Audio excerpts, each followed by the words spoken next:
Actividad 12. Un remero a bordo de su piragua se dispone a cruzar un río de 240 metros de ancho, cuyas aguas se mueven a 6 metros por segundo. El remero consigue que la piragua lleve a una velocidad constante de 8 metros por segundo remando en dirección perpendicular a la de la corriente. Halla A. El tiempo que tarda en cruzar el río. B. La velocidad resultante con que cruza el río. C. Que el punto de la otra orilla en el que llega el remero, referido a la perpendicular del punto de salida. El dibujo, esto es una orilla.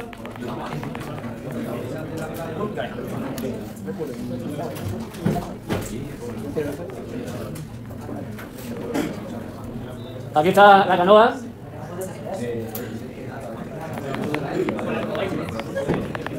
Esa va a ser la otra orilla,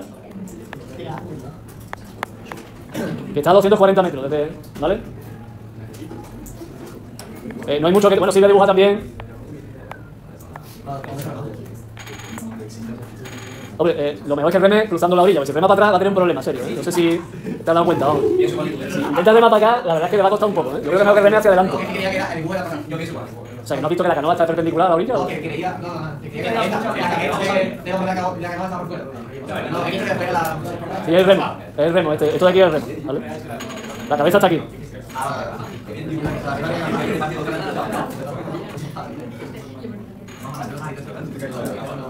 Bueno,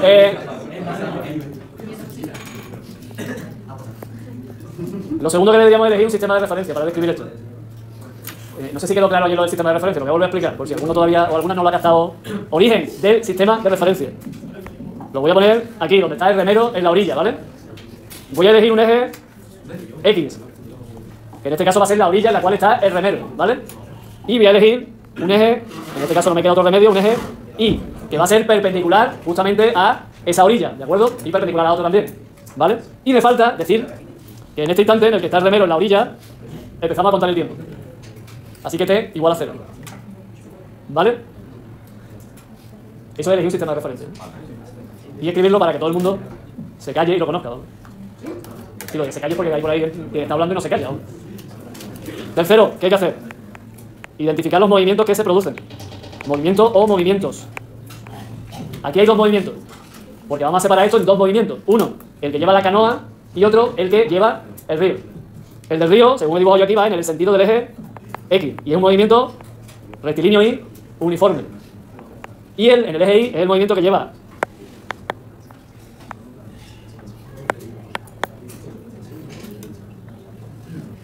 la canoa, y es un movimiento también en el eje Y con características de movimiento rectilíneo y uniforme, ¿vale? Una vez identificados los movimientos, viene la parte que yo me da la impresión de que todavía hay quien no lo controla eso. Y es que tengo que escribir las ecuaciones del movimiento. Y cuando se habla de ecuaciones, se habla de funciones. Es decir, una variable en función de otra variable. ¿De acuerdo? En este caso, normalmente es la variable X en función del tiempo. Y la variable Y en función del tiempo. Esas son ecuaciones del movimiento. En este caso la Y también, como una función del tiempo. Dicho de otra manera, tiene que quedar la X sin numerito y la T sin numerito. Y lo que hay en medio, en un movimiento rectilíneo uniforme, hay dos parámetros. La posición inicial, perdón, tres parámetros, me olvidaba uno. Posición inicial, velocidad e instante inicial. Porque se supone que sabemos cómo son las ecuaciones del movimiento rectilíneo y uniforme. ¿Vale? Así que ahora voy a pasar y vais a ver que ya está hecho esto. Y entonces ya vemos cuáles son las ecuaciones. Pero quería aquí recordar los 4 pasos que hay que hacer antes de empezar un problema, que si no lo hacemos, a lo mejor no sale bien el problema, ¿eh? Pero esto no quiere decir que yo quiera que los problemas se hagan así, y si no se hacen así están mal. No.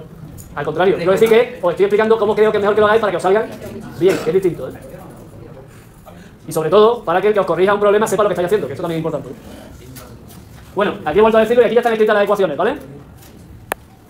Ecuaciones del movimiento. En el eje X, ¿qué tenemos? X igual a X sub 0 más Vx por T menos T sub 0. ¿Cuáles son los parámetros aquí? ¿Cuánto vale X sub 0? 0. ¿Cuánto vale Vx? 6 metros por segundo. ¿Cuánto vale T sub 0? 0. ¿Qué queda entonces? ¿Lo vemos eso o no lo vemos? Porque tiene que quedar una X y una T. Y delante, numeritos, multiplicando, sumando, restando. Pero la X y la T son variables que, como su nombre indica, van variando. Increíble. Así que ya tengo lo que pasa en el eje X, 6 por T. Lo que pasa en el eje Y es muy parecido, ¿no? Lo que pasa es que la velocidad en el eje Y es ¿cuánto? 8 metros por segundo. Así que en el eje Y tengo Y igual a 8 por T. Porque la velocidad en el eje X es 6 metros por segundo y en el eje Y es 8 metros por segundo.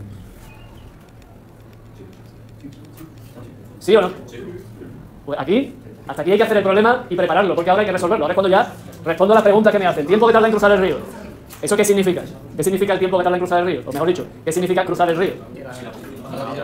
Llegamos a la otra orilla y eso quiere decir que la I vale 240 metros. Es decir, que cruzar el río significa que la I de este movimiento tiene que ser igual a 240 metros. ¿Estamos de acuerdo o no? Estamos traduciendo lo que me preguntan a una expresión matemática, que en este caso es I igual a 240. Como ya tengo escrita la ecuación del movimiento en el eje Y, si I vale 240, ¿podré calcular el tiempo en este caso? Pues sí, pongo I 240 y despejo el tiempo. Y sale que el canoísta este ha cruzado el río y ha tardado 30 segundos. ¿Veis que en este caso realmente no importa lo que ocurra con la velocidad en el eje X? ¿Lo vemos o no? Me da igual lo que ocurra, porque a mí me interesa lo que estoy haciendo en el eje Y solo.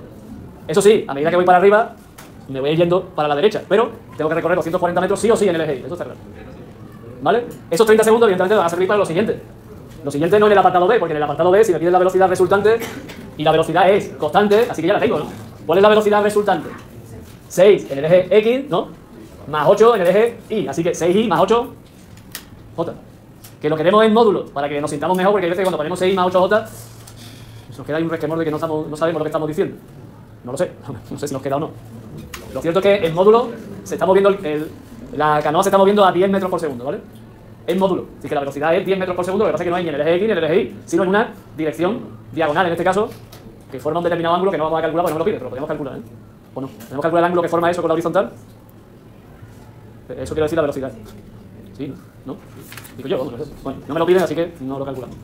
Lo que sí me piden es en qué punto de la otra orilla llega el remero, referido en este caso al punto de salida que hemos considerado nosotros como origen del sistema de referencia. Como ya tengo cuánto vale la I en el punto donde llega. 240 metros, solo me falta ¿qué? La X.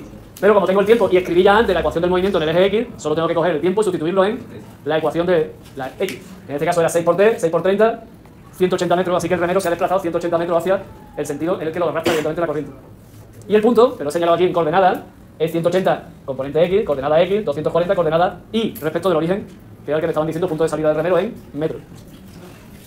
Esa sería la posición que tiene el punto en el que llega el remero a la otra orilla. Contado, repito, desde la salida, que hemos considerado nosotros el origen para eso, para considerarlo así. ¿Qué os pasa, Marco y Ángel? ¿Eh?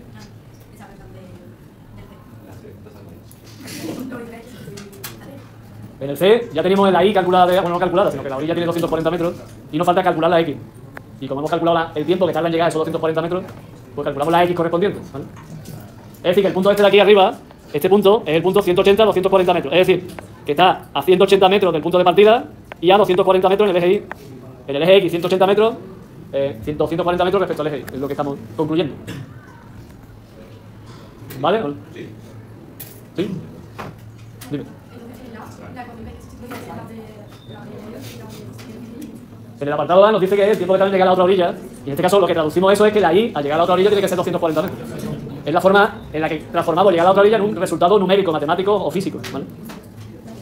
¿Alguna otra cuestión? ¿No? ¿Damos por finalizado esto? Se incluye una simulación del curso interactivo de física en Internet, con el movimiento de una canoa o piragua en un río con corriente. No se puede simular completamente el ejercicio porque la anchura del río no se puede cambiar y en la simulación siempre es igual a 100 metros.